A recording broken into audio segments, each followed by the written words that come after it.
कि मौजे हवा रुख बदलेंगी, अंगारों से गुलशन फूटेगा, शबनम से शरारें निकलेंगी। वक्फ संशोधन विधेयक 2024 संवैधानिक मूल्य एवं सांप्रदायिक सौहार्द के लिए गंभीर खतरा है। अध्यक्ष जी, मैं अपनी बात को शुरू करने से पहले, क्योंकि राजकुमार भी इस बात को कह रहे थे, ये 2 अप्रैल का दिन विशेष है सर।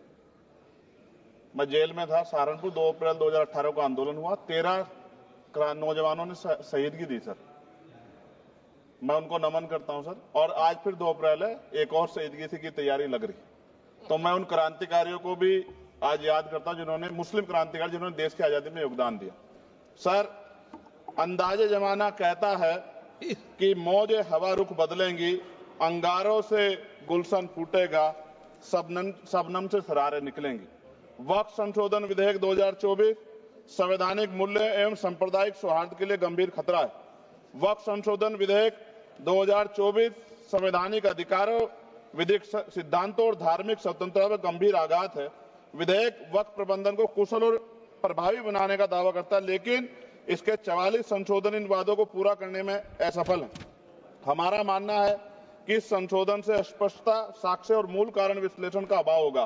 पूर्व संशोधनों का मूल्यांकन नहीं होगा, हितधारकों से परामर्श की पारदर्शिता नहीं होगी, मौलिक अधिकार का उल्लंघन होगा। Article 13, article 14, article 25, article 26, article 50, article 300 सर्वोच्च न्यायालय के निर्णय, स्थापित कानून और इस्लामी सिद्धांत और संविधान की भावना का उल्लंघन होगा। असत्य वादे बनाम वास्तविक प्रभाव, विधेयक सुधार और सशक्तिकरण का दावा करता है, लेकिन वास्तव में धार्मिक संपत्तियों के पुनः वर्गीकरण जब्ती का प्रावधान संशोधन 39A, ऐतिहासिक मस्जिदों, कब्रिस्तानों को सरकारी संपत्ति घोषित करना, जिससे सांप्रदायिक तनाव पैदा हो सकता है। जिलाधिकारियों को अत्यधिक अधिकार प्राप्त करना संशोधन 4B, जिलाधिकारी सर सरकार के होते हैं, वो सरकार के हिसाब से काम होते हैं। यहाँ जितने MP बैठे हैं विपक्ष के, इनसे पूछ के देखो कि इनके जिले में क्या हाल है। इनका जिलाधिकारी सुनता नहीं सुनता, MP बैठे हैं, पूछ के देखो विपक्ष के, आपको पता लग जाएगा। सर, धार्मिक विशेषज्ञता या समुदाय की सलाह के बिना निर्णयों से संपत्ति विवाद और विश्वास की कमी उत्पन्न होगी।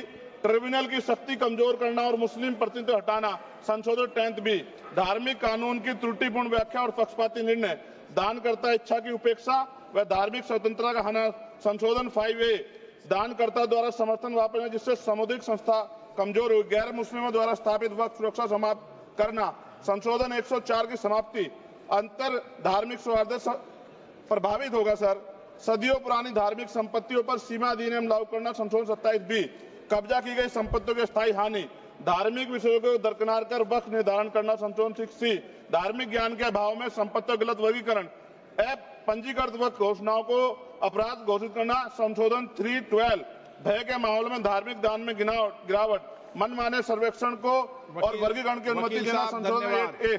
धन्यवाद वकील साहब। सर, अभी पूरा दो जाने दो। सारी धाराएं पढ़ दोगे आप तो? सर, 2 मिनट में खत्म करूंगा और ये इंपॉर्टेंट है सर, मौका दीजिए सर।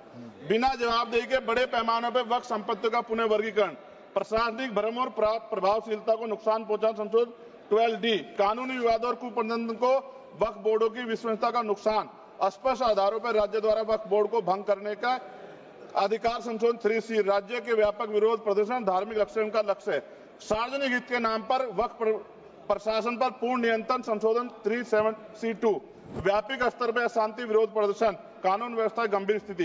सर, सरकार के उद्देश्य से नजर आता है मुस्लिम समुदाय के योगदानों पर नियंत्रण स्थापित करना, मुसलमानों को उनकी वक्फ संपत्ति वंचित करना, वक्फ स्थापित करने के अधिकार पर प्रतिबंध लगाना, वाकिफ और मुतवल्ली की इस्लामी परिवर्तन करना। इस विधेयक को वर्तमान रूप से स्वीकार करें और समावेशी परामर्श, कानून स्पष्टता, संवैधानिक धार्मिक सुरक्षा सुनिश्चित करें। सर, ये तो बिल पे था सर, क्योंकि आप कहते हैं बिल पे बोलना चाहिए, 2 दिन नहीं, लेकिन सर मैं सुबह से सुन रहा हूं सर 2-3 चीजें बोलूंगा सर। जो विद्वान सरकार मुसलमानों की कितनी हितैषी है सर, कुछ कह रहे हैं क्या? जो विद्वान होता है वो बिल पे बोलता है। सर, बस खत्म कर रहा हूं। सरकार कितनी हितैषी है सर? केंद्रीय मंत्रिमंडल में एक भी मुस्लिम मंत्री नहीं है। सच तो यह है कि अभी ईद पे नमाज पढ़ने के लिए भी नए नियम बनाए गए और जो नमाज पढ़ रहे थे उनके पीछे पुलिस कर्मचारी लाठी लेकर खड़ा था, मैंने खुद देखा सर। अगर सरकार इतनी देर सच्चर कमेटी की रिपोर्ट पर चर्चा कराएगी, बिल्किस बानो के आरोपियों का जेल से बाहर आने के बाद स्वागत किया गया सर। मुसलमानों की जमीन की बात है, SC/ST की जो जमीन है वो छीनी जा रही है सर। कानून से ऊपर उठकर मुसलमानों घरों पर बुलडोजर चलाए गए, सबने देखा। सुरक्षा की बात करते हैं, लिंचिंग की गई, मुसलमान मारे गए सर। कावड़ यात्रा में गरीबों के ठेलों पे सुप्रीम कोर्ट ने ऑर्डर किया कि नाम मत लिखवाओ, देश को मत तोड़ो। अंत में सर बात निकली है तो दूर तक जाएगी। पार्टी सरकार के नेता यात्रा निकाल के कहते हैं मुसलमानों को भगाओ, और कई एक मुस्लिम एमपी पिछली बार सर उनको क्या क्या शब्द निकले, कोई निंदा नहीं हुई सर, और उसका प्रमोशन हुआ। और कभी आपके नेता कहते हैं सरकार गोली मारो, और आप हिंदू राष्ट्र की बात करते हैं सर। मेरा यह कहना है सर, मैं इसका पुरजोर विरोध करता हूं और अपनी एक शायरी के साथ खत्म करूंगा। तो बहुत सुनी मैंने आज दोनों तरफ, जब तक ना बदले जालिम हुकूमत का मिजाज, एहतजाज एहतजाज एहतजाज, और ये तब तक रहेगा जब तक सर अपनी सरकार सोच नहीं होती। धन्यवाद सर।